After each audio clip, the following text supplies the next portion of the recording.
Mr. Mayor, we are live. Thank you very much. Welcome back. Can I have a motion to come out of closed session, please? Councillor White, all those in favor? Carried, thank you. We will move on. Is our live stream okay now? We can see you, can't hear you. Mr. Mayor, the audio wasn't coming through, so we will be posting the recording on our YouTube channel after the meeting. Thank you very much, Jacqueline.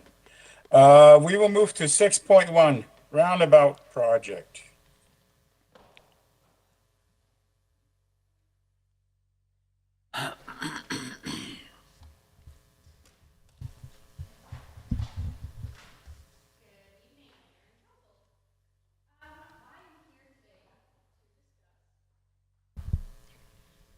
Good evening, Mayor and Council.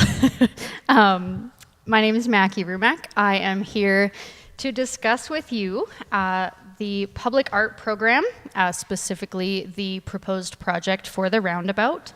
As discussed in closed session a few weeks back, administration proposed a specific recommendation to the specific artist and project, and that recommendation still stands. So administration is seeking approval for that specific recommendation for that project.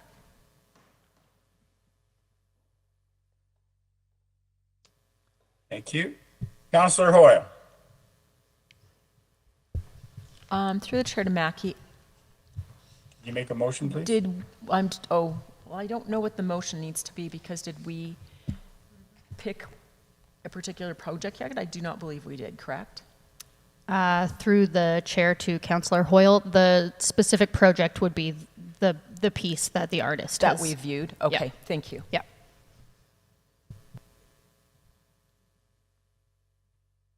Councillor Aberley. Thank you, sir. My question is related to that. I just don't know how to fill it in, what to call it. Like, was it Project 3, Project 2? Yeah, great question. Through the chair to Councillor Aberley, I think we can call it Project 3. 3? Yeah. Okay. Then, if I may, I move that Council award the 2026 Roundabout Public Art Project to Project 3 for the total project amount of $50,000, with funding to be provided through the Public Art Reserve. Thank you. Councillor Billingsley. Thank you. Through the chair to Mackie or administration, if this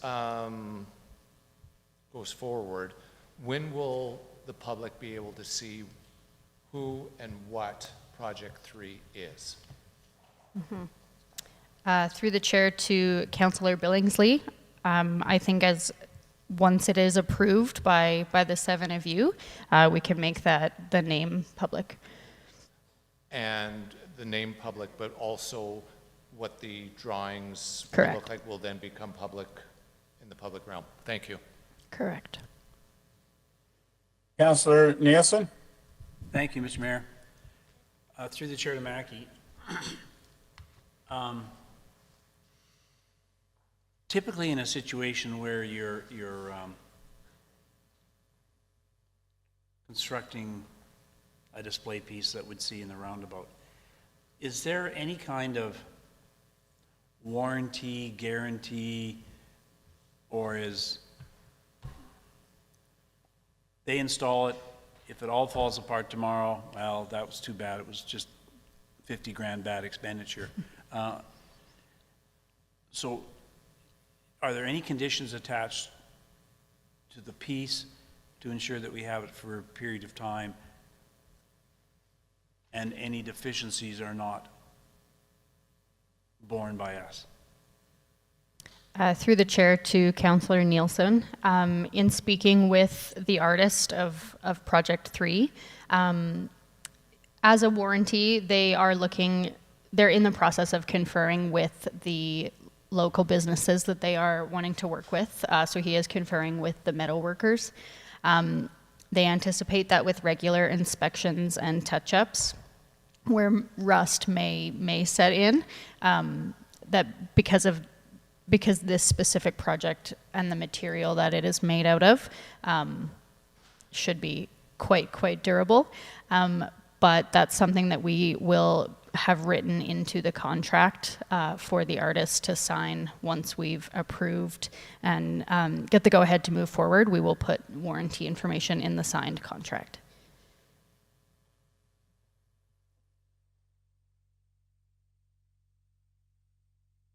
My difficulty is you're asking for $50,000 for the project, and believe me, I'm excited about the project.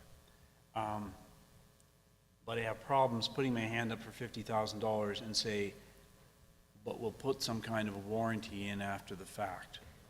Not after the fact, or before we sign it, or whatever. That causes me to become a little twitchy. Okay. Councillor Billingsley. Thank you. Through the chair to Councillor Nielsen. I guess I'm okay with administration handling that. I mean, we don't talk about the warranty on the ice plant before the contract. And I'm not sure why specifically we need to worry on warranty on this when we don't worry about warranty on other things that we approve. I think a lot of times, other items we purchase come with a warranty. You put a compressor in, there'll be a warranty. You buy a vehicle, you get a warranty. You buy a garage package, maybe you don't get a warranty, I don't know. Yeah, whatever. I do have a question, Mackie, administration to Mackie. Height of that art, 3 meters, 4 meters? When we were on site, there's a little confusion on the actual height of the art from base to the top. Right. Through the chair to Mayor Branco, the height of the mock-up was between 12 and 13 feet. It will be set on top of an 8 to 10 inch concrete platform. Because each of the pieces in this structure vary by height, the tallest piece of the design is approximately 13 feet, the shortest piece about 9 feet tall. Reaching about 1 foot past the concrete base, making it about 8 feet wide. And we had discussed with the artist on site during that time that going any higher would be a safety concern. So the maximum height of 13 feet was due to safety. Thank you. My other question is, you said the name. What do you mean by the name? Is there a name? Is there a sponsor that the name's going to be to it, or it's just a piece of art that we saw? Or what do you mean by name? Yes, through the chair to Mayor Branco, the name would be of the piece. So there is a name of the artists themselves, but all artists typically name their piece of work. For example, the mural is called A Place Where the Trails Meet. So this one would have its own name as well, decided by the artist. Okay, and my last question, it's $50,000 now. Is that the total cost of the project, or is there sponsorships beyond the $50,000 for this art piece, or you're just getting $50,000 for the art, or is there other local involvement that's donating money or time? So you're actually invoice to the city would be $50,000, or is there other organizations that are paying more for that piece? Through the chair to Mayor Branco, from what I understand from the original proposal and application, that $50,000 would be paid to the artist in installments, and they would be the ones who would distribute that funding to the businesses that they have contracted to assist. They do have a breakdown of each of those costs of the, sorry, I'll just pull it up here. No, I don't think we need to know who the subcontractor Right. is. I'm just thinking, we're purchasing a piece of art. Correct, be put yes. on- And the artist, So once they're paid, would pay for the that's- structure, that's the up to him. electrical, yeah, Yes, that's up to them. yeah. Okay, thank you. You're welcome.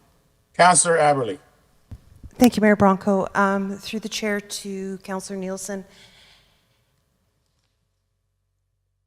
About your warranty question, and I just wanted to come back to that, is there something you would like to suggest? And because if we say, respectfully, Mackie says, we'll write into it some kind of warranty, because that's what she's thinking on the spot of doing that, something that would make you confident, because I don't disagree with your point, so something that would make you confident that whether it's the wording, whether it's the understanding, that we now know that will go into the contract, and you would be in favor of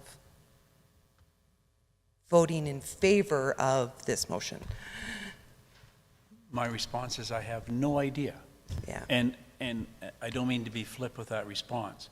I guess, silly me, I look at the big round metal circle going into Calgary and wonder, did they pay X number of hundreds of thousands of dollars, and what would happen if it fell over the next day?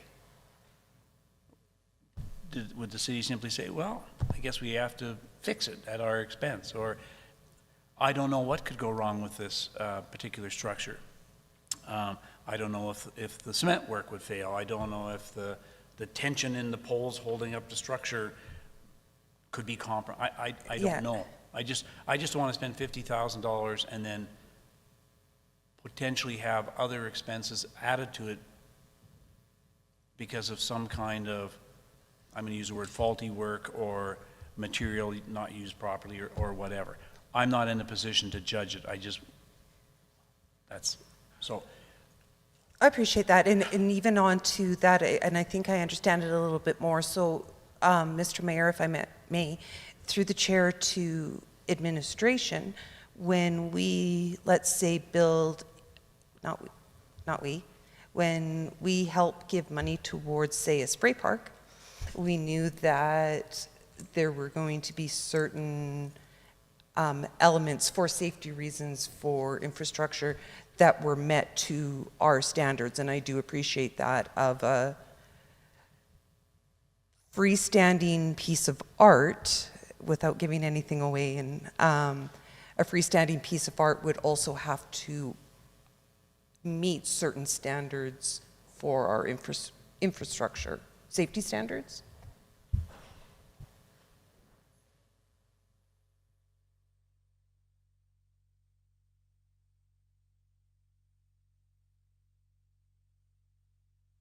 If I can, Councillor Aberley, I think, looking at my colleague, Councillor Nielsen, I think to me, when he brought up warranty, the only thing I see with that, because it's a metal piece of art, so maybe he wants to know if the weldings are done properly, because things can break down, but I'm sure the quality of work we're getting, if something were to break down within a week or 2 weeks, I think common sense would put the artist would come back and repair that. Yes, go ahead, Sue. Thank you, Mr. Mayor. I just, to help with Councillor Aberley's line of questioning and Councillor Nielsen, I did check with Emily, and it wouldn't require a permit, but the concrete would require to be to engineering standards, which would include an assessment of what's being attached to it. And then what we could do is talk to the manufacturer and make sure that it's meeting all of the welding and steel codes and all of the other pieces that are required. So engineering will be involved in the installation, not guaranteeing that nothing's going to happen, but we will do our best to make sure that it meets all the appropriate standards. And then, of course, it'll be added to our insurance right away. So if something does happen, we're covered. Thank you, and that satisfies me. and it almost satisfies me, but Counselor, you only need to satisfy 4 people at the table, so you're, I think, in good shape. Counselor Elder. Yeah, a couple questions. So when you made the presentation prior to, you said it may not come up to 50,000, so if it doesn't, it's less, is that correct? Through the chair to Councillor Elder, his original budget was about 1,500 below the 50,000 budgeted. So we would, we would use that as a little bit of budget flexibility and a bit of contingency. So we would be seeking the approval of up to 50,000. If they end up using less, they end up using less, but we would not go over the 50. Is it possible to get from them an idea of maintenance and upkeep? Because that's going to be us on the materials they use. Could they Absolutely. kind of say, hey, you know what, in 5 years, 10 years, that might help the warranty issue? Because Yes. we don't need a 20,000, like, I'm not in favor of this, honestly, and I've made that clear before. I don't like the sight line blocking the roundabout, and when money's tight, I know this is from a different source of funds, but that's just me. So I would like to know, I don't need a $10,000 surprise every year for maintenance on this. So I'd like that broken down if possible, because they would know the materials. I don't have a clue. So, other than that, we're good. Counselor Billingsley. I'd like to make an amendment then. And the amendment would be for the total project up to the amount of $50,000. Correct. And if I may, that was going to be, I was going to change my motion. So whatever is easiest for us to, how to do that. If the original mover is amenable to it, it could be a friendly motion or amendment. I take that as a friendly amendment because I was going to say that. Thank you. Thank you. So we have a motion on the floor, and can somebody read me the motion, please? Yes, sir. I move that council award the 2026 Roundabout Public Art Project to Project 3 for a total amount up to $50,000 with funding to be provided through the Public Art Reserve. Would Ledge Services like me to repeat that because I stuttered? Okay, thank you.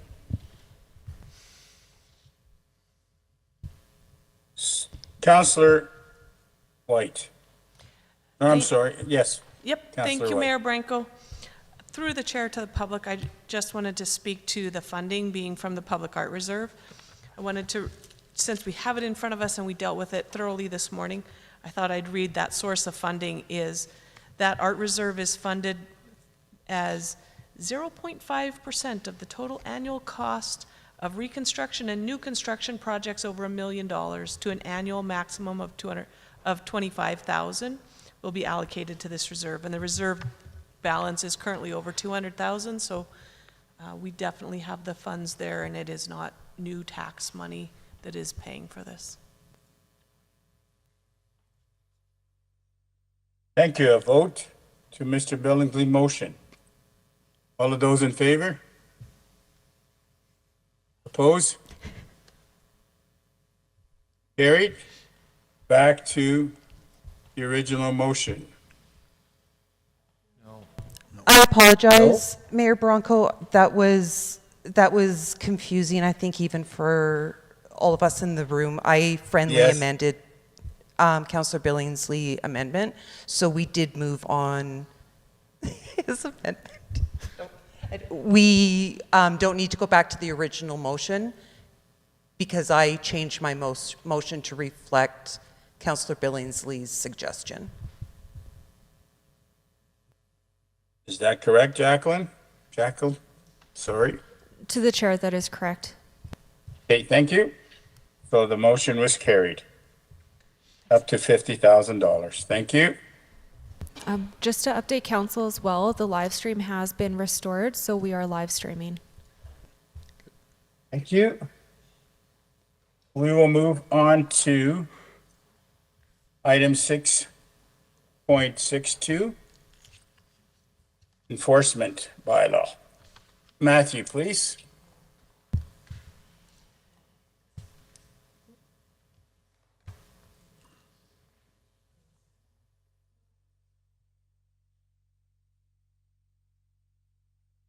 Anybody coming up for Wetaskiwin Mall bylaw? 662, or is that removed? Good evening, Mayor and Council. Matt Nicholas, Manager Enforcement, here again. This was an RFD for a request from the Wetaskiwin Mall Group. Their security group is looking for a pilot project to train their security team to become parking bylaw enforcement officers. So under the Municipal Government Act, we can appoint bylaw officers for the city, and the S13 security group contracted to the mall in town here has asked us to, if we're willing to train and appoint them as bylaw enforcement officers for the purpose of park enforcement on the mall site. This project has been done in other cities. The best example would be City of Edmonton. I worked with some enforcement agencies, and they get appointed by the city, take a training course, and they can enforce on their own private property, like different parking issues, like parking in fire lanes, stuff like that. The initiative I planned as a 2-year trial project. The reason I kind of spec'd out 2 years is it'll take some time to get this project up and going. They can train them, and then sometimes things are disputed in court, and maybe 12 months later, 18 months later before it goes to court. So I thought 2 years was a long enough time to kind of see the results of the training and see if it's effective and kind of cost effective on us. The kind of crux of it is for bylaw fines, 100% of the revenue does come back to the city. So if they write any bylaw fines to people parking and they pay it, that revenue comes back in. However, if the person who gets ticketed disputes the ticket of a bylaw fine, the municipality has to hire a lawyer appointed to then go to court. So there's not a large percentage of bylaw fines that get fought in court. The bylaw that we have does have an early resolution portion in the fines, where if they pay within 7 days, they get 50% off. And then the cost of actually physically producing the bylaw tickets, the booklets to give out to these officers would be on the city as well. We're thinking of a 2-day training program once a year. They have about only 4 to 5 security officers, so it's not a big group. So the training program would be ran in-house under the Enforcement Services umbrella with some of our senior bylaw officers in admin, and taking these officers, train them how to write tickets, train them how to do notes, because they will be representing the city as like a park enforcement officer in that aspect. Positive note is it would lessen some of the calls. The mall has called before on vehicles being parked, and sometimes the officers are available, sometimes they're not right away, and sometimes they get there and the vehicle's gone, so they can kind of deal with it more immediate basis. And then on administration, we would have to look at inputting the tickets to our file system. Like I mentioned, doing court packages if there is any things to court, and then we would manage the program altogether. And then if someone doesn't pay their bylaw ticket, a peace officer then can issue a provincial ticket to them, which goes like to registries and stuff after. So there might be some more administrative stuff. Speaking with my admin with enforcement and my knowledge of it, we estimate it would be about 3 to 5 hours a week of administrative kind of duties and processing. But we're not totally sure because we haven't ran this program before, so we're not sure how many tickets will be issued. We're guessing that around maybe anywhere around 5 to 10 maybe a week. We'll see. Could be more, could be less. And with a lot of these programs, when it first comes in, we might get a lot of tickets, and then when people get used to it, they might reduce the tickets. Before we implement this, we'd also do a site visit ensure the signage is proper, ensure communication sent out to the public, and kind of have a communications kind of campaign along with it. So if this is approved by council today, then we would look at negotiating a contract with them, explaining all this, explaining the duties from all parties, and getting them proper identification, and then the appointments to the city, and doing the training program, and then making sure we do the report gathering and the stats gathering going forward for the next 2-year term. Some of the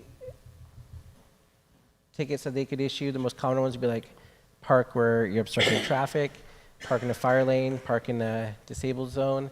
There is a full list in Schedule A in the RFD at the bottom of what they would most likely enforce. Once again, we can talk to them and see what they want to enforce. And also in one of the schedules is a kind of a process policy we put together on a 2-pager, just what the admin processes kind of would be for the city if we enter into this. From a financial impact, like I said, we would see increased municipal ticket revenue, but we have unknown how many tickets it could be. And then the potential fee would be a municipal bylaw lawyer if tickets are disputed. So currently, a municipal lawyer would cost anywhere between $1,200 to $1,800 per trial to come in and do it. But like I said, it's rare, but not impossible. And then the program service that would be effective, having a bylaw officer program obviously would increase some authority to that agency in the south side business region, and more autonomy for them all and their security group to kind of enforce and police their area and stuff like that. And I'm open any questions. Thank you. Councillor Elder, Couple questions. would you move? Need a move, please? Oh, I'm sorry. Sorry. I move the oh, no, wrong one. I move that council approve the 2-year pilot project for Wetaskiwin Mall Bylaw Officer Program. Thank you. Now you can answer your question. Okay. That's your question. Couple of things. Cost to the city, and is the mall contributing to this as well? So I'll start there. The mall would not be contributing to it financially. They would obviously have their officers attend the training at no cost to the city, and any tickets they issue would be revenue back to the city. Okay. Next question. Because I've had issues there before. I deliver some product to one of the people there. I'm looking at it saying parked in a fire zone. Parked, or if I leave my car running and lights flashing as I run in, deliver something, is that considered parked, or? If the gear shift is in the park mode, whether the vehicle's running or not, it's in park. Dang. So I've got to be fast and sneaky. Okay. Sorry, it's just how it is. Counselor hat. So, estimated cost and return on investment versus that cost. What do we expect? I guess if we're paying for this for the mall, does Walmart ask us to do them next because they've got that kind of parking issue as well with handicap and all that? And then how do we deal with that? Yeah, Chair to the Council, there is a potential for growth if this works out. Like I said, there's other municipalities that have multiple agencies signed up on this kind of thing, like malls in Edmonton and hospital sites in Edmonton do it. So there is multiple agencies. We'd obviously have to look at this pilot project over 2 years and see if it is worth it. If it's not worth it for the city, then we'll come back with that report as well. But if it does work, then there is potential for other people to, if they want to hire a security officer, be appointed to enforce. We can. Another site might be the HS hospital, where we could appoint their peace officers to also enforce the traffic bylaws, because they do call us often as well. Right. So there is potential for expansion, but it would be case by case and regulated. Okay, and would you update after the first year to give us a rough idea where it would be? Yeah, Chair to the Council, I believe you guys are getting used to my reports. Okay. I can bring one. Thank you. Councillor Nielsen, you believe you had your hand up? I did, sir, thank you. Through the chair to Matt.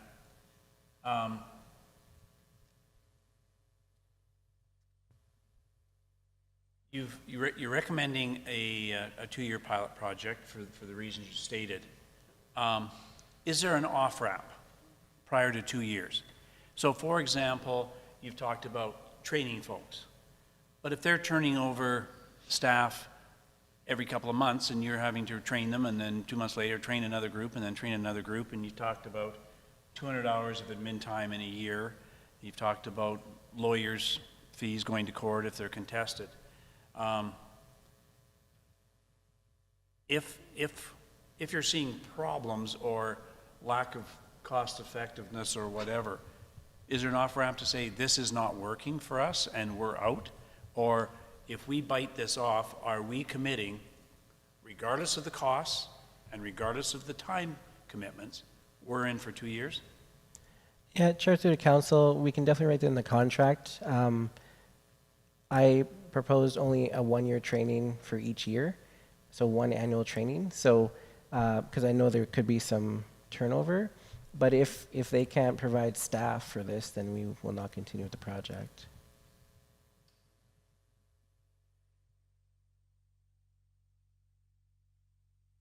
And I'm particularly interested in, I guess, I don't know if it's time savings or not, but I guess I'm thinking in terms of, are we saving substantial amounts of bylaw time by, I'm going to use the word deputizing or licensing their security people to be bylaw? Like, if I add up to 200 hours potentially, are we putting 200 hours of our bylaw time into going over to issue tickets currently? Yeah, Chair to the Council, that is an aspect I thought of when I spoke with them. What's been happening is their calls to us have been lessening because we're not able to respond when they need us. So they're getting, I guess, frustrated that we're not always around, and they would like to be empowered to enforce on that south side in the area more so. So I don't think it's not a time saver per se, but it's to empower a local business on the south side to kind of control their property a bit more and kind of be more sovereign in their enforcement, if that makes sense. Okay.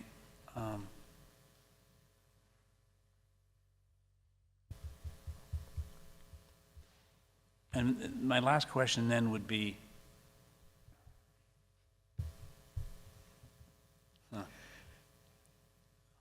and this sounds maybe a little bit self-serving here, but Councillor Elder asked the question about their contribution. So they're the beneficiary of having immediate response to parking. They're the beneficiary of not having to wait for bylaw to respond.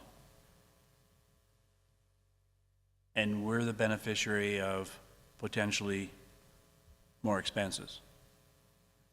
Chair of the Council, I think our benefit would be the fine revenue, and then we're not paying for their staff. So if their security officer wants to go and write a bylaw ticket, we're not paying for that. And if they write 5 tickets, we get all the fine revenue from that. That's the benefit to us in that aspect. So we're into millions. I highly doubt it would be that much. Thank you. Councillor Aberley. Thank you, Mayor Bronco. Through the chair to Matt. There's 2 things that are really making me hesitant to be in favor of this, and Councillor Nielsen mostly covered them, right? It's very similar to his. So, but this is what training once a year, I think you might have convinced me on that we are going to train once a year. If they run out of staff that can be deputized, that's their problem, not our problem. yes, or is there suddenly now going to be more training in a year? Because I can't, that was one of the things where I was just like, I don't see that as feasible, to be honest. Yeah, Chair to the Council, I'm not going to put on a bunch of training programs to meet their needs. Yeah. We're offering to do this a 2-day course in 2026 and then 2-day course in 2027. And I have asked them about their staff retention. I know that like their core kind of supervisors have been there for a while. And we'll, like I said, have to see what that looks like. If they can't retain staff, we can definitely put in our contract that if they cannot meet, the thresholds or needs of this program, then we'll have to end it, right? And then my second real hesitation is I appreciate your explanation of a 2-year pilot project. I too want the off-ramp, and I want to see a semi-annual, not an annual report, to see where this is going and how it's acting. I may not make a decision in 6 months from now to take the off-ramp, but because it is so new, 2 years right now seems like a lot can go wrong in 2 years. A lot can go amazing in 2 years, and what I'm hoping is that in 6 months we're like, yeah, this is still moving, and this has been a benefit. So that, I haven't made my mind up yet, but those things would help me a lot in that sense. And then just the third one is when you talk about Schedule A, making sure I understand what I'm reading. This is not here, take every bylaw we have, and you may now write tickets wherever you want throughout the community. This is in Avenue Living's property, and it is those certain things that's listed at the end of our document. Am I correct? Yeah, Chair to the Council, it is specific to only the traffic bylaw and only to specific sections, and that will be in their contract. And if you want 6-month reporting, we can definitely do that. My guess is the first 6 months would be more working with them on the signage and getting the program up and going, but we can definitely report back on where we're at. Thank you, Mayor Bronco. I'll have a question then, yours, Councillor Billingsley. Matt, I'm against this, and I'll give you a whole bunch of reasons for it. Well, number one, that whole parking lot is a mess. So you're going to be passing parking tickets to anyone who doesn't know where the lines are. Is the mall going to repave the parking lot to put lines so people know where to park? And as we know, in a parking lot of that size, you're going to have a lot of big trucks, dualies. So when they park, they basically take up the little parking spot, and the guy beside it starts moving over and over and over. And how many tickets you give because the big guy couldn't park his car? You can't see it. And if we're going to do that, what happens in the winter when you can't see the lines if they don't clear the parking lot right away within 10, 12 hours overnight?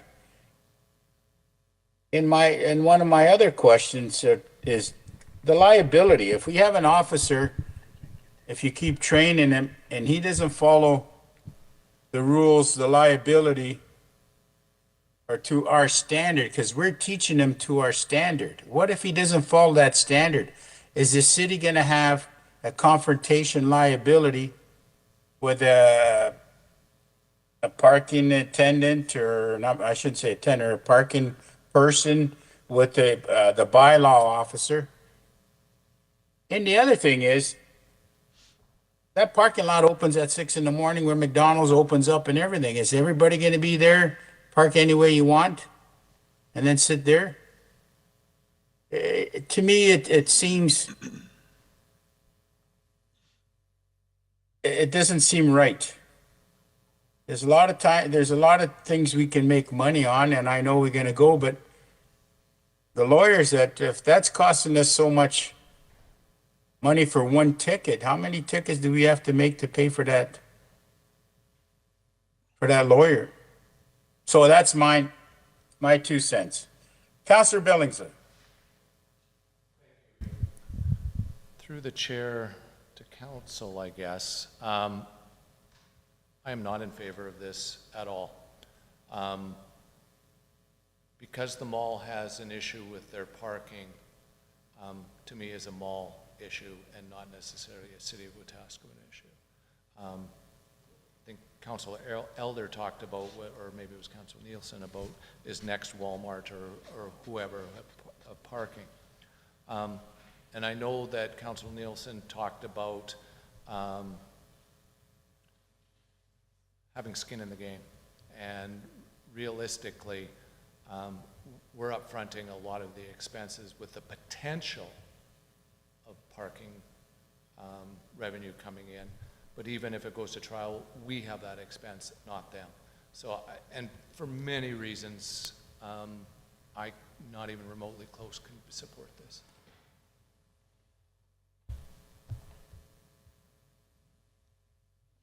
Any further questions?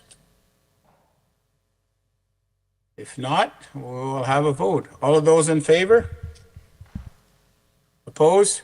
Oh, are you in favor? Hold it. Councillor Nielsen, are you in favor or opposed? I am in favor. Thank you. All opposed? The opposed win. Defeated.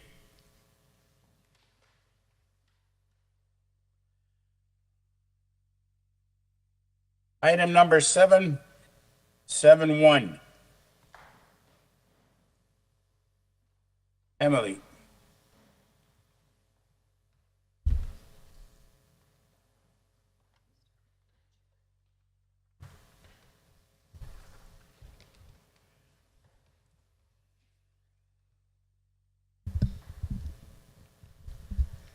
Good evening, Council. My name's Emily Sangster, Manager of Planning and Development. With me is Connor Pope of our consultant Arcadis. We have two separate but related items, one after the other on this agenda, so I will begin by speaking to the first of those, and then we will move through to the second one. The purpose of the first presentation is to present for first reading Bylaw 2112-26, which would amend the Municipal Development Plan, or MDP, to incorporate the policies and designations proposed in Bylaw 2113-26, Evergreen Area Structure Plan, or ASP, which will be presented for its own first reading as the next item on this agenda. By way of background, in November 2025, at Council's direction, administration began the process of preparing an ASP for an area in West Wetaskiwin roughly bounded by 57th Street, 56th Avenue, 64th Street, and 47th and 45th Avenues. The ASP has now been prepared, and the Municipal Government Act requires that any ASP be consistent with the applicable MDP, and that the MDP prevails in the event of any inconsistency between the two plans. So therefore, as part of this first bylaw, amendments are proposed to the city's 2024 MDP to incorporate the changes proposed in the ASP and ensure the ASP can then be adopted in a manner consistent with the approved MDP. The changes are detailed in the bylaw in Attachment 1, and they include a minor text change to update the policy direction in Section 3.1.1, Established Neighborhood, to clarify where light industrial uses may be permitted, and to refer to area structure plans alongside area redevelopment plans as the type of statutory plans that can provide direction on the compatibility of new development. Amendments also include removing the existing policy section and implementation item that provide direction for future study in the special study area, which are not necessary now that the ASP has been prepared and that study has been completed. Amendments include replacing the previous Map 2 area structure plans with an amended map that includes the Evergreen area structure plan boundary, and I believe that will be up on the screen in just a moment.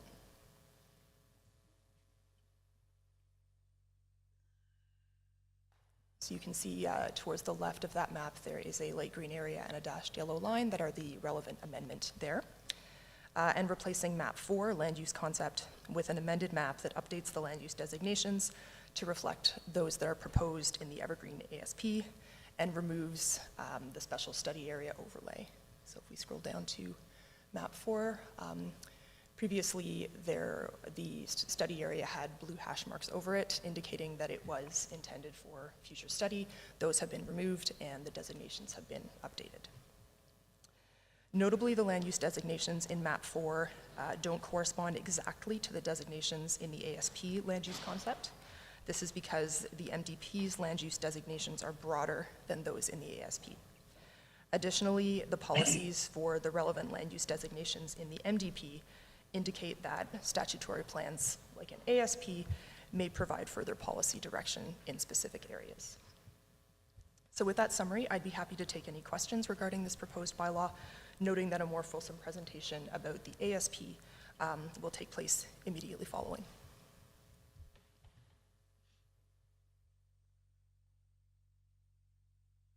Can I get a motion? Councillor Nielsen.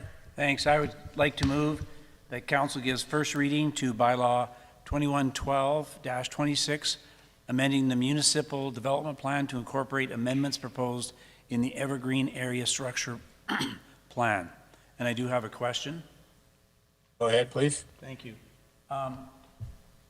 Through the chair to Emily, when you identify on map 4 what you call future neighborhood, when do you actually identify residential areas, R1, R2, whatever? When does that get incorporated into that? So if I wanted to build a big apartment building there tomorrow, is there actual zones within that designation? Through the chair to Councillor Nielsen, yes, it's sort of a multi-level hierarchy. So the MDP sets out general policy areas for different neighborhood types, and so established neighborhood or future neighborhood are two of those that we have in our MDP. At the ASP, which we will get to in a minute, there's a little bit more detail on which areas, say, would be residential in future, which would be commercial generally, which would be industrial generally. And then our land use bylaw is a level below that and provides more specific direction on, say, an R1 low-density residential versus an R3 medium density. And so if a developer were going to be proposing development on an undeveloped parcel in the area, they would, if it was not suitable for what they were proposing, they would need to rezone it, and they would have to make sure that the zone that they're choosing is consistent with the policy direction provided in the MDP and also in the ASP. Thank you.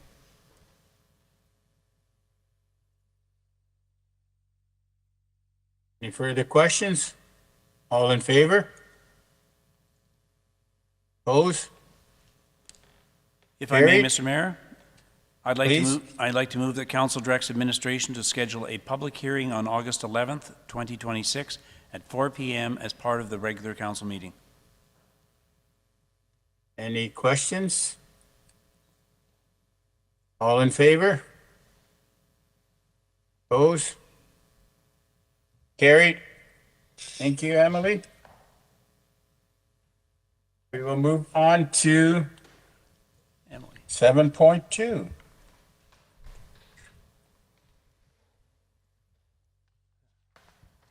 Good evening, Mayor and Council.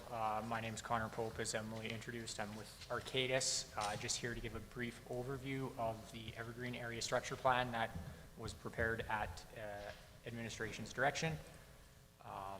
We'll kind of go through, give a progress update, how we came to what's in front of you today, and we'll close with having some questions. Can we move forward to the next slide, please? So we started with site context and constraints. Obviously, the constraints are a little bit well known with the potential contamination. We have servicing limitations over there, fragmented land ownership, so we have multiple landowners. It's a difficult process to coordinate for an administration-led project. And the environmental features outside of the contamination, such as wetland and drainage issues, really created a unique set of circumstances that we had to work through. Next slide, please. So we started, after we had identified those, we started an engagement program that started through a work group session with administration, And then we brought those potential concepts to the general public with two engagement phases of open houses where we would introduce the three concepts. We took back what we heard, and then we brought that forward on a second engagement phase as a preferred concept. Through these, we really tried to narrow the key themes, your community character and growth. We heard a lot about the environmental stewardship with the wetlands issues over there, maybe not issues, the wetland considerations over there. Infrastructure and servicing costs were front and center on these engagement activities, as well as transportation and safety aspects with the new area, upgrading those utilities and the transportation and where that was. So we kept everything in mind on those key themes when the concepts were developed, especially that preferred concept, honing in on protecting the wetlands, the available trees, ensuring wildlife protections are in place, trying to ease some infrastructure anxiety where the capacity in place now or the future capacity that would be required, as well as who's going to pay for the end use of those infrastructure installation costs. Active mobility and existing truck routes were top of mind in terms of the transportation. We wanted to ensure that active mobility was weighed carefully against vehicle traffic.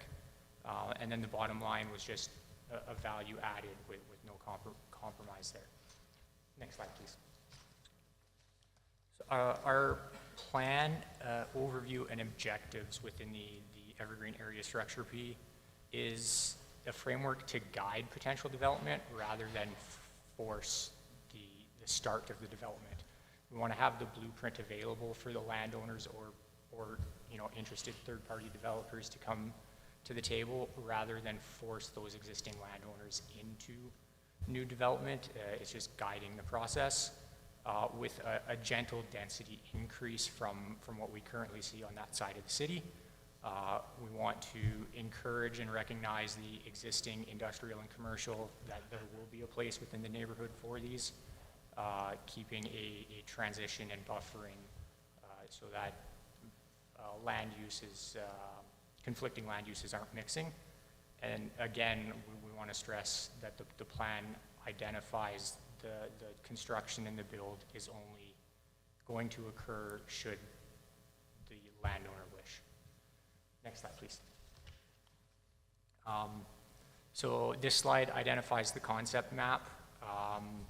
Really, the major changes on the concept would be anything in the yellow. It isn't really there today.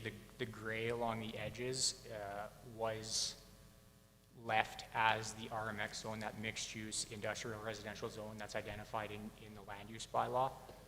In order to ensure those operations could continue, we didn't want to increase potential regulations on the operations in there.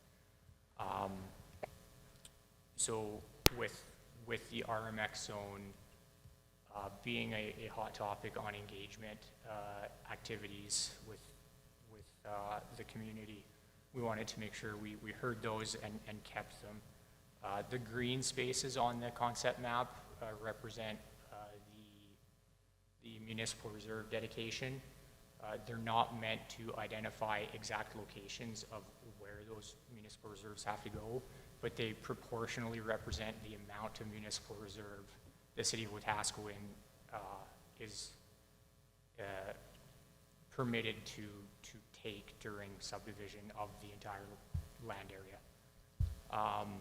And then the mixed-use commercial residential area on the east side of the plan was an extension of what is existing just outside the plan boundary as a gentle transition into the residential area.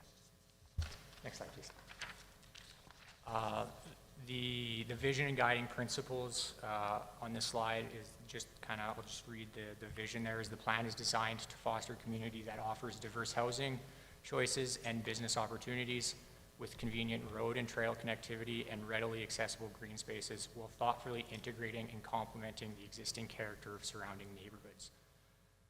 With this vision, we're looking to ensure that it is an exciting new neighborhood development without detracting from the built form around the neighborhood. So we're not trying to pull investment from elsewhere within the city of Wetaskiwin, just provide a new opportunity should that be what economic development would like to see. Responsible phased growth. We don't need it to happen all at once. Normally the outlook on a area structure plan of this nature, where it's mixed residential and industrial or commercial, can range up into the 25 years. So it's not going to be an immediate thing. Next slide, please.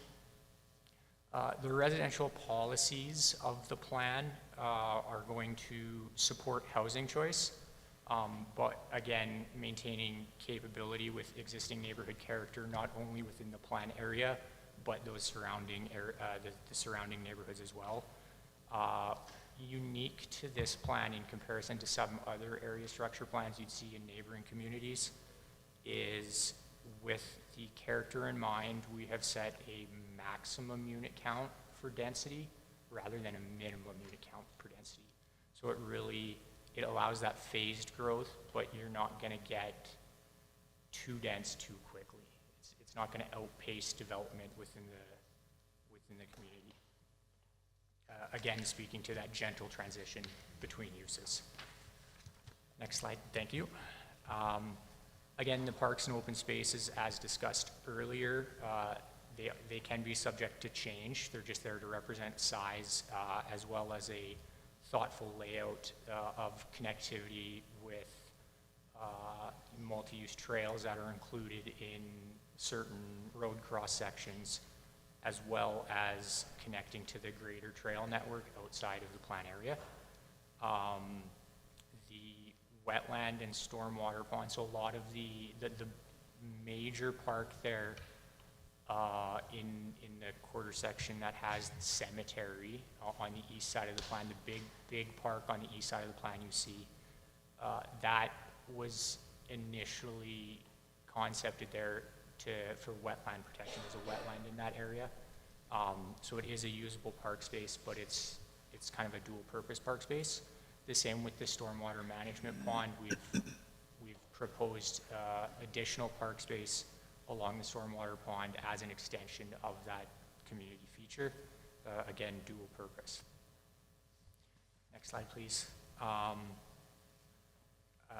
Just following up on the parks and open space plan, with the locations identified on the concept, there's kind of a walking shed, is what we like to call it, of 400 meters. So anywhere in the plan, you should be able to walk 400 meters and get to some sort of pocket park where you would then be able to spend some time. Additionally, if there are more areas of the plan that might need additional coverage, there are regulations within Evergreen ASP for the municipality, for the city of Wetaskiwin, to utilize conservation tools such as environmental reserve and environmental reserve easement. A lot of the times, additional studies at time of subdivision and development would need to occur for those to be in place, but there are regulations to have that added layer of protection. The road network at the ASP level identifies arterial and collector roads, so you're not going to see any local roadways like you might on Evergreen Drive and Close. That level of detail would come later during a subdivision and development. Excuse me. But the policy identifies where your access points into the neighborhood would come and identifies where truck routes are, or in this case, are not. The only stipulation on the road network here is the associated transportation study identified a need for a connection off of, I can't read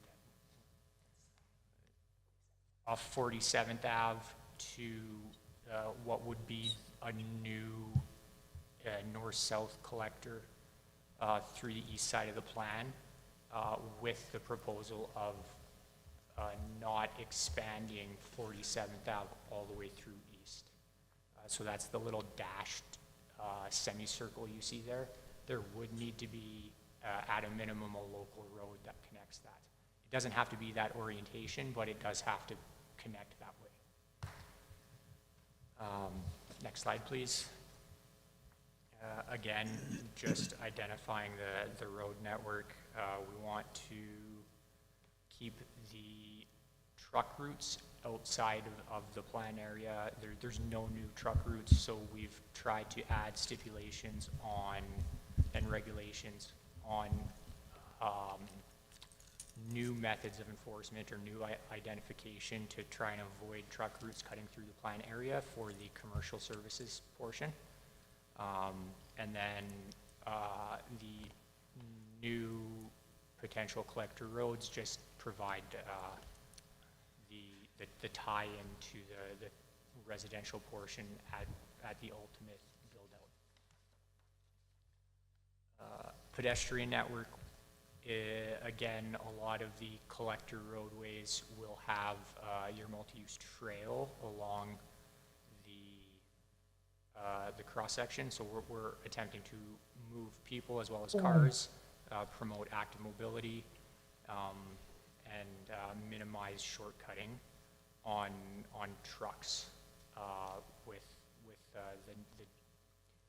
added features for the pedestrians should slow down the traffic. These roads will be built to city standards, but are developer funded through the construction phase. Again, I think we can probably skip the next slide. Thank you. The water servicing is just an extension of kind of the existing. We're trying to future-proof the area. So this is the ultimate standard at full build-out. There is looping and redundancy as well as fire protection considerations within the plan. The capacity has been confirmed to the stand, and then obviously during a development and construction phase, there would need to be the additional capacity confirmation by a developer that it meets what the plan brief with the Evergreen ASP requires. Again, this would be a developer cost for servicing upgrades and installation. So this is the water servicing plan. Just a quick overview of the map there. Any questions I'm happy to take at the end. The wastewater policies are very similar. We ensure that there's looping or there's logical extensions. It's sized and planned for all of the uses that are identified in the land use concept. It will be a staged extension, and no new private systems would be permitted unless extenuating authorization is given by council or administration. Next slide, please. The wastewater policies are again similar. The shallow utilities would have to be coordinated with the utility providers in terms of installation, but the existing corridors would be used, and again, it's phased developer funded.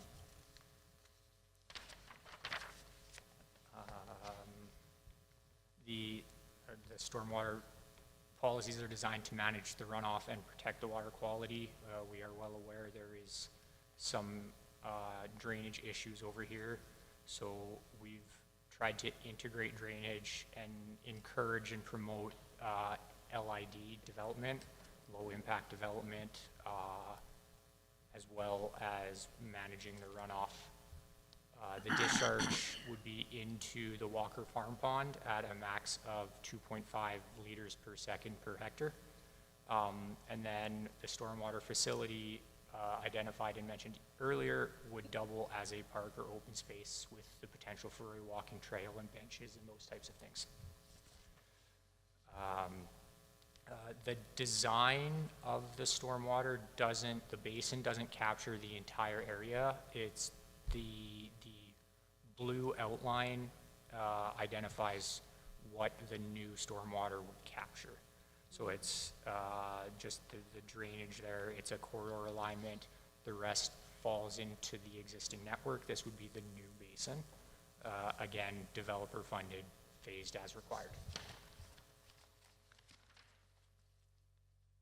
Implementation strategy for a plan that is privately led, I guess, developer led, it will be market driven. So there's going to be no pressure to develop. The timing is going to be a landowner interest as well as market conditions. The servicing would obviously have to be confirmed first. The direction of development generally will be phased from east to west as discussed in the ASP based on existing network. If there wants to be a jump from a certain developer, they would again bear the cost of ensuring that the network then can support the development that they've jumped over at a future date. The ASP identifies the framework, and then the details would be at subdivision and permitting phase. Just a little brief review and summary of what makes the ASP different. Again, we mentioned residential caps rather than residential target minimums. We're aiming to direct the growth to the right areas, protect those wetlands and natural systems while managing the known existing contamination and potential risks. The servicing would be confirmed before development, and then we're delivering MDP direction for the Evergreen ASP. Thank you.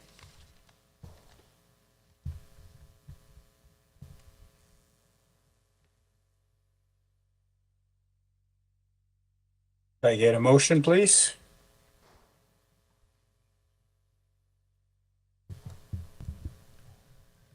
I move that council give first reading to bylaw. They just moved my thing. We're on 7.2, correct? To bylaw 2113-26. Any debate? Councillor Nielsen. Thanks. Could we go back to the stormwater? I think it's figure 11. Stormwater management.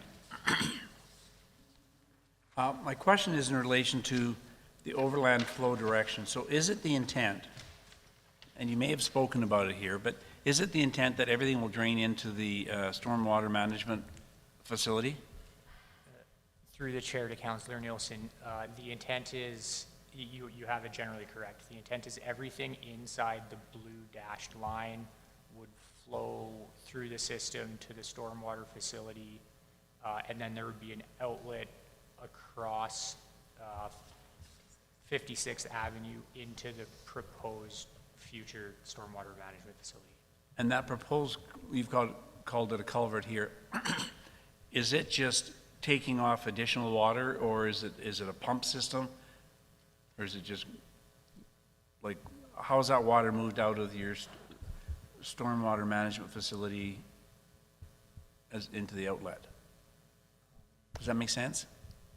It does make sense. Through the chair to Councillor Nielsen, the specifics were detailed in the drainage study that was completed as part of this, but my understanding is that it is gravity that carries it across 56th Ave.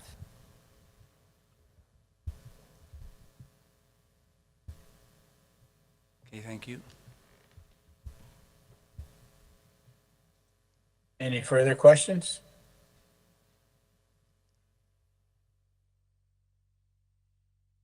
Not, can I have a motion? All those in favor? Hold it a minute. I'll ask Councillor Billingsley.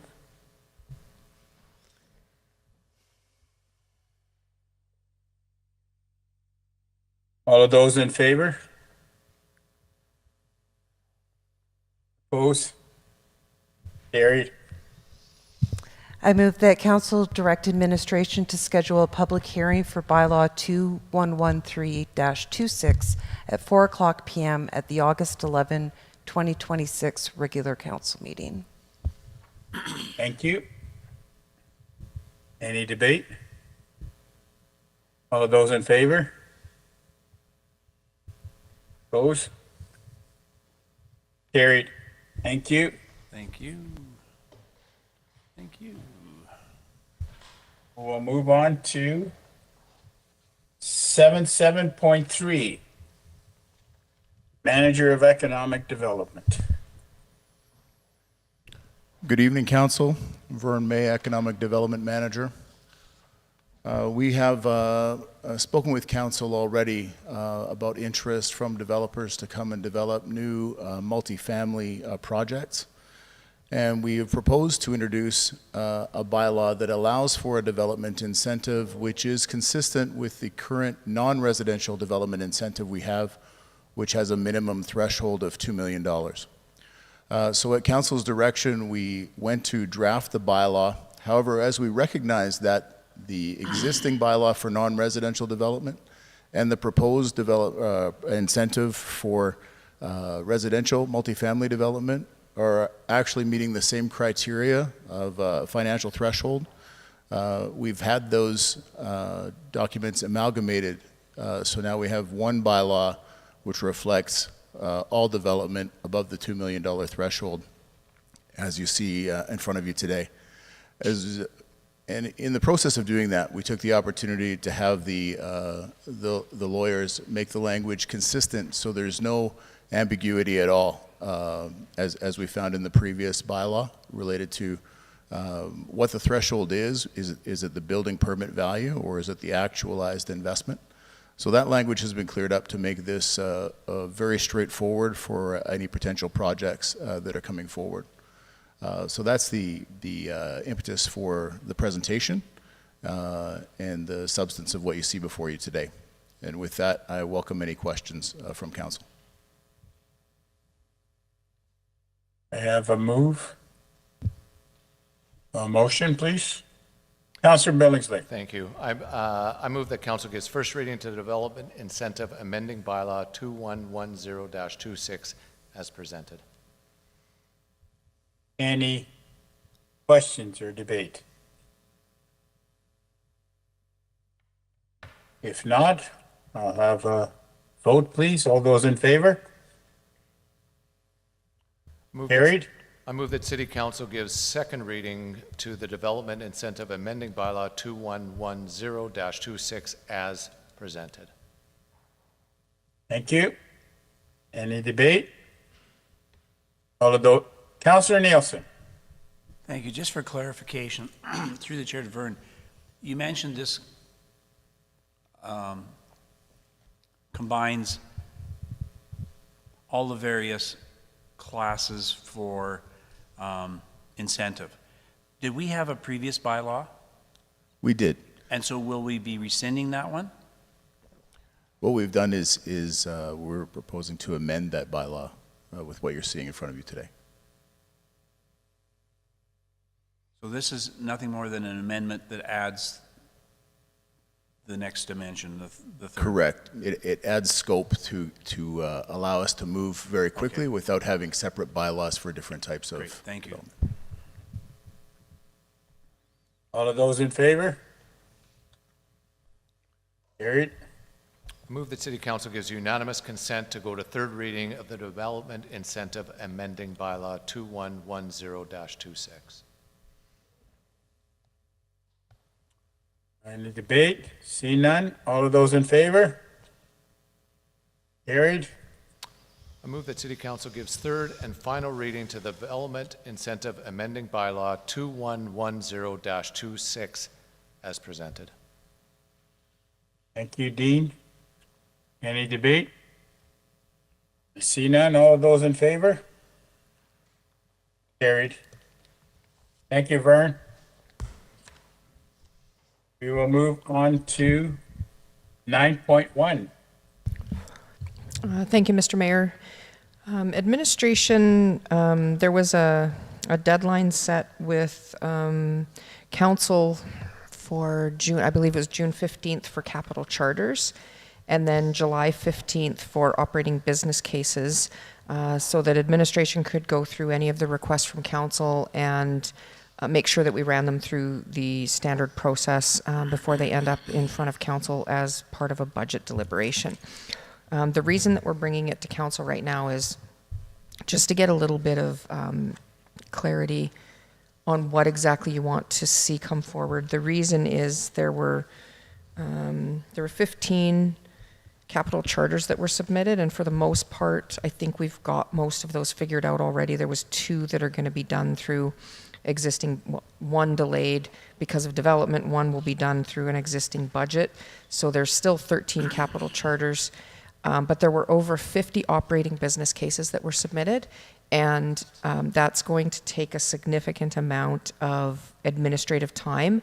And so before I sent my team off to run through this entire process, I wanted to give council an opportunity to say, yes, focus on these, but not on those. It would take probably one staff member full-time for the next couple of weeks to actually put this into a format that we could get in front of council, run it through the scoring criteria, and be in a position to be able to present it to council. So I would just like some feedback from council on where you would like us to spend our time. And we did hand out to council. Jackie, did you email it to the mayor? Okay, perfect. And we emailed to the mayor the list of projects. So we've just narrowed it down to the project title and description, and we've got those up on the screen as well. Thank you, Sue. Councillor White, and then Councillor Elder. Thank you, Mayor Branco, through the chair to administration. When are you soliciting feedback? Can you give me a deadline? I was hoping to get something today to say what we should move forward with and not. Otherwise, I don't want to pick which ones are most important for council to get through. Through the chair to my fellow colleagues in council, I have not had a chance to read this since it came to my desk just now, so I'm not prepared to give feedback, although I appreciate the opportunity, and I would be glad to give my input in a couple of days. Councillor Elder, then Councillor Aberley. Okay, thank you. If you can give us 1, maybe 2 days. I know I sent a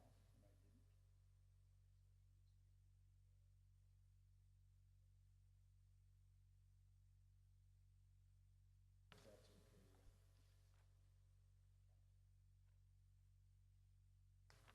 of narrow it down, and I didn't. Councillor Aberley. Thank you, Mayor Bronco. Through the chair to administration, just so I understand, I need time as well. So sorry, Sue, but big decisions. Is it after we do this that the priority-based budgeting analysis is going to be put onto it? Or are we not, like, the evaluate? Am I making sense? The, I can't think of the word. Evaluation. It is an evaluation or the Scoring rubric. criteria? Yeah, the scoring on it, because that would also help me make some of my decisions. And so so I appreciate what you're saying is, like, where do I even start? Before I do that, correct? The problem is, to get to that point, I need to do all the work. Yeah. And so I can't get the scoring criteria to you. I can't remember. These were emailed while I was away on vacation. And I guess that's the point that I'm getting to. So the details of them are in your email from Councillor Elder and Councillor Nielsen, and there was one from Councillor Hoyle. but I can't, like, in order for me to get to that point where there's enough information for you to make decisions, my team needs to spend the time to go through and do all that work. So all of the detailed, like, this is just a summary, all those details have been emailed to council already. So I guess we could wait, but the longer we wait, the further behind we are going to be. So August 11th would be the next time to make a decision on that. And capital already needs to be starting to be printed at that point because we're asking you to make the decision in September.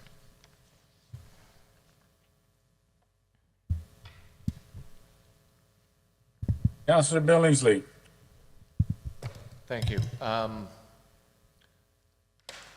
Just so I have a really clear understanding. So ideally, you would like us to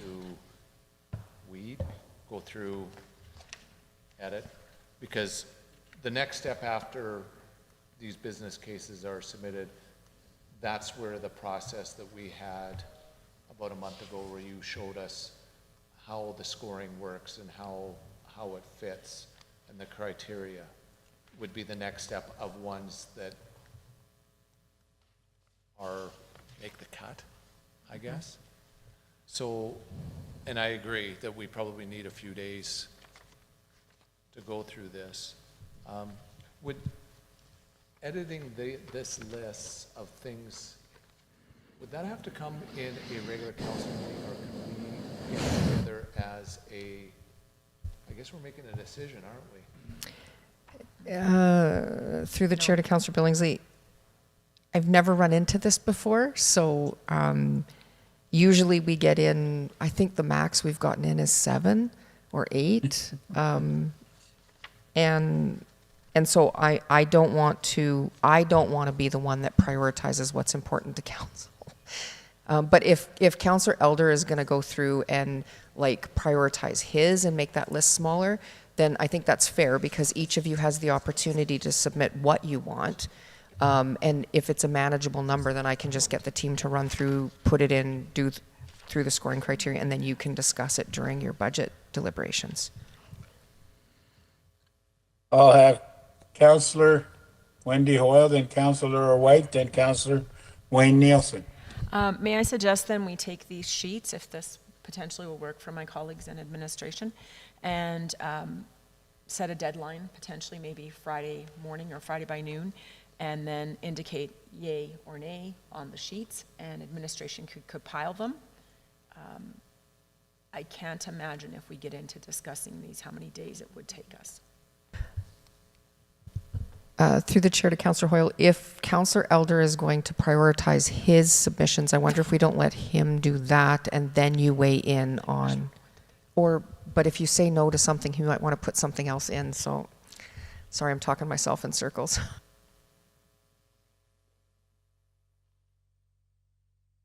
Councillor White.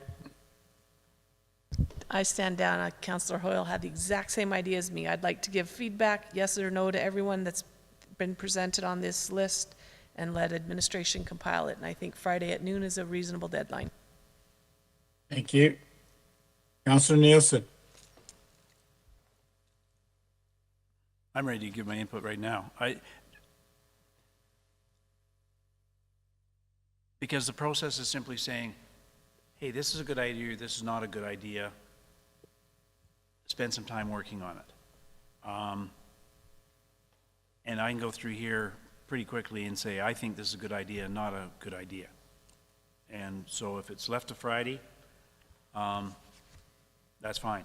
I don't want Councillor Elder to whittle it down. And the reason I say that is,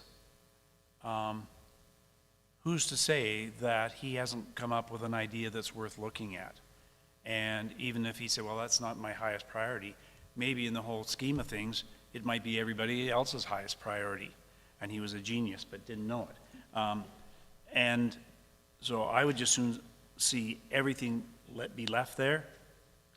I'm okay to give you the feedback on Friday, but I think it's an easier process than we're giving it, because we're not saying, yes, this is a project that must go ahead. It's just, should administration be spending any time on this? So anyway, I'll go with whatever the feeling of the group is. Councillor Billingsley.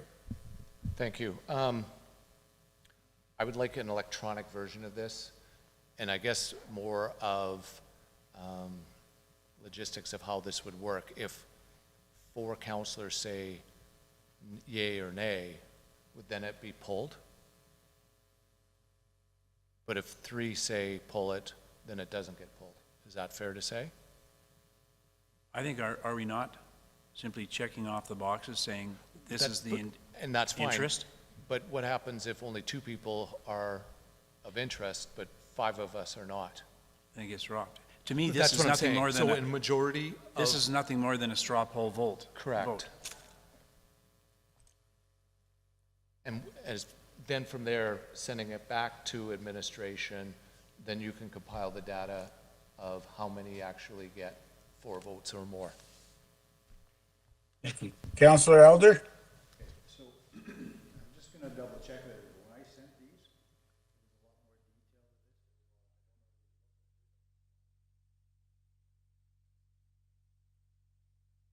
if that helps you, I can resend it if it helps. I have I've it. got it. You don't have time. No, we have that. It's the, if I'm going to put on here,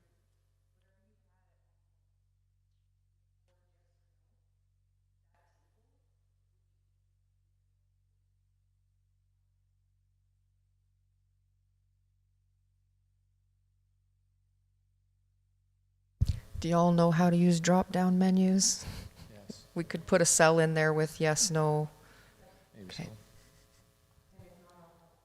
Councillor White?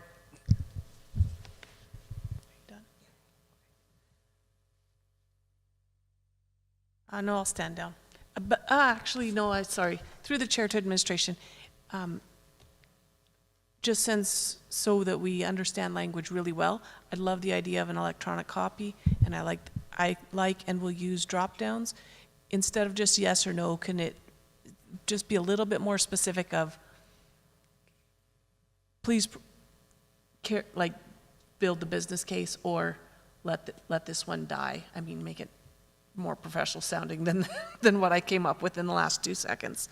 And lastly, if we as council agree that by Friday at noon, that it's a majority of whatever votes you receive by noon, and so if some of us fail to provide our input, then we lost our chance, and it isn't necessarily that there needed to be 4. It was if 3 people reply and two say keep it, then it gets kept. Is that a fair way of approaching this, or do you want to chase us to make sure you get 7 votes on every single one? Through the chair to Councillor White, if I consistently only get a couple of responses, I may try to bring this back to another council meeting. I'm fine if I've got the majority of people that are responding, like at least 4 people responding. I'm going to be comfortable with that. And we will go through and make sure that all of them are on that spreadsheet before we send that back out. I'm comfortable going forward without a motion of council, knowing that if you end up changing your mind after, you just have to give us a little bit of grace to go back and take the time to do some of those things. So I'm good with the straw poll regardless of how many people respond. That's how I'll move forward. And then if you need me to make a change after, just give me some grace. Councillor Elder? One more question first. So since this is new for me, so I've got another 10 or 20.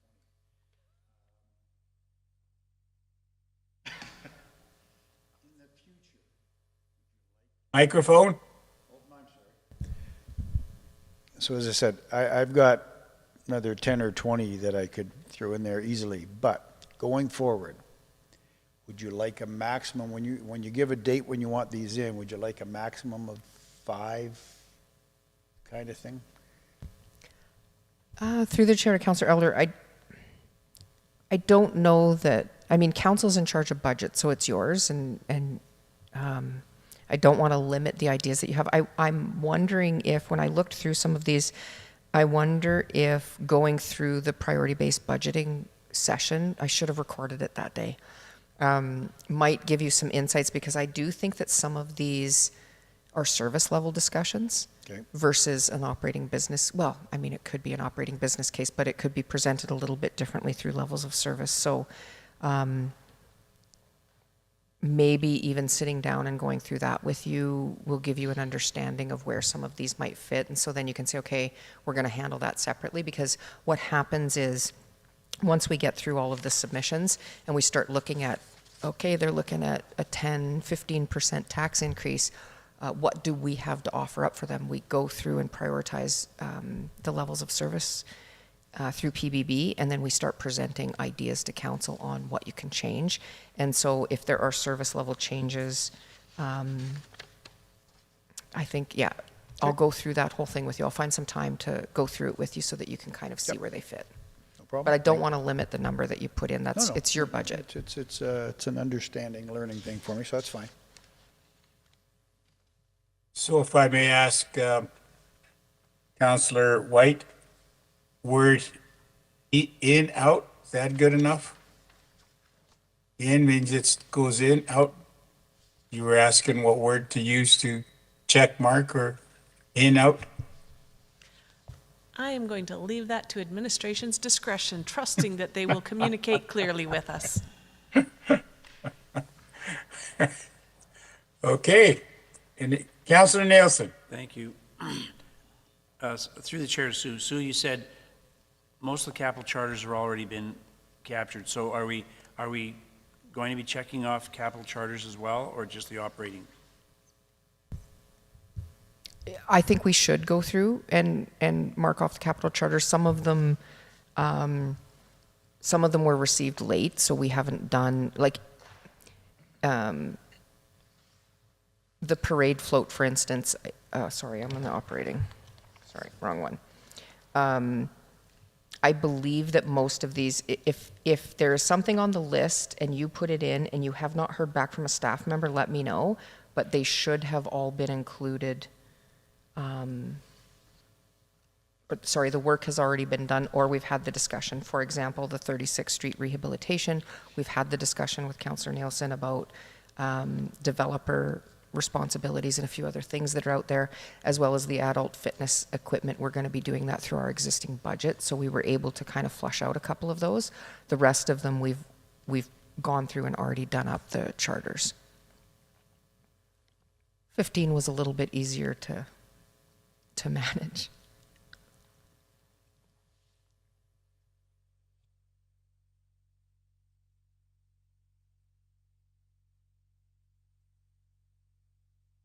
If not, then we, Friday at noon, deadline? That okay with everybody? You could go through both. We'll put both of them. They're separate tabs of the same workbook, so we'll just put the same yes, no on that one, or whatever words we use.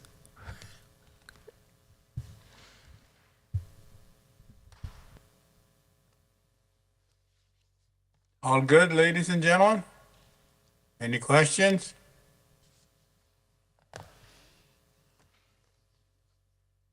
Going once?